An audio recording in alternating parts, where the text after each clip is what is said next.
Alright guys, and gals, and everyone out there, the next one that I'm going to do is called Come Thou Fount. I guess it was David Crowder did it, and it's a really nice song. It's got that kind of dirgy, old-timey, hymny kind of feel.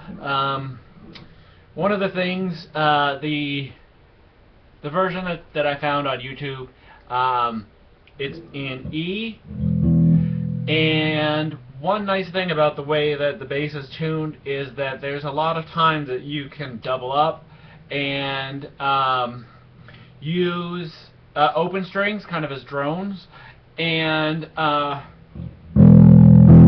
you can use you can do the octave, so you have the low E, which is your fourth string if you're on a 4, it's the lowest string if you're on a 4, and it's the not quite the lowest string if you're on a 5. So you have your low E, and then you can play the octave together, and you can, sometimes I play with a pick, sometimes I play with my fingers, sometimes I use my fingers, and like I'm holding a pick, that's like the Bernard Edwards things, and just use my fingers as a pick, or I'll use a pick. You can also, if you're playing with your fingers, just hit them both together. But if you're using a pick or your fingers as a pick, you can kind of ride the groove.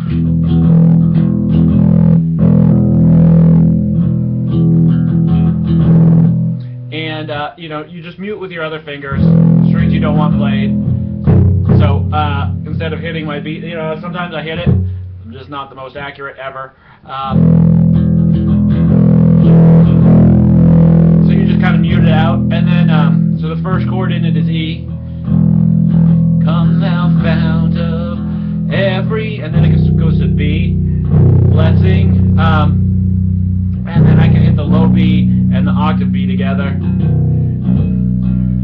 Tune my heart to sing that.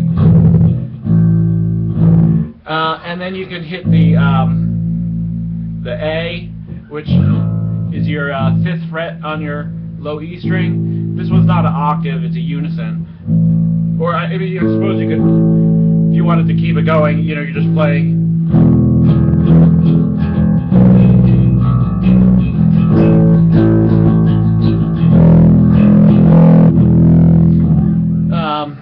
So you could either do the unison, which is the 5th fret and the open, or you could do the octave, which is the 7th fret and the open. So you're still playing that kind of open string thing. I think this comes from playing mandolin and banjo and stuff, and just really liking that kind of open string drone. So when I was learning this one, I thought it just sounded really cool to do it like that. You could also do the octave. So you're the octave shape. So you're doing the B, and then the B, the E, and then the E, and then the A, and the A. And if you just rest, so you're putting down your index finger, the tip of it, and then resting the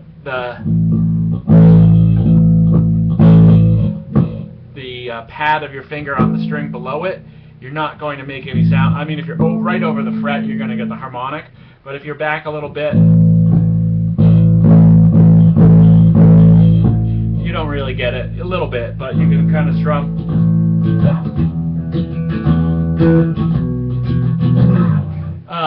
And if you're doing a different key, that may help you, where you don't have the open strings that somebody wants to do it in, in F sharp.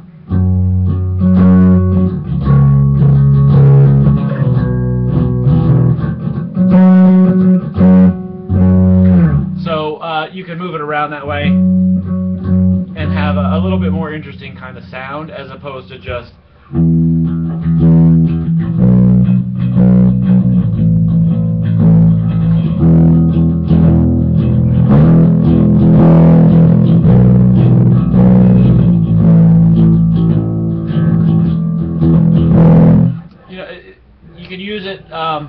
sparingly. You could use it just a little bit. It might sound really nice at the beginning of the song when they're just doing the instrumental introduction, just to.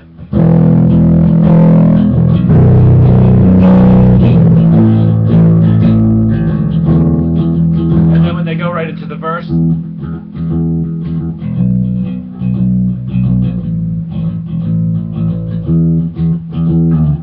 Do it, you know, that way. You can put a little bounce into it. You could kind of dotted eighth, little swing kind of feel to it.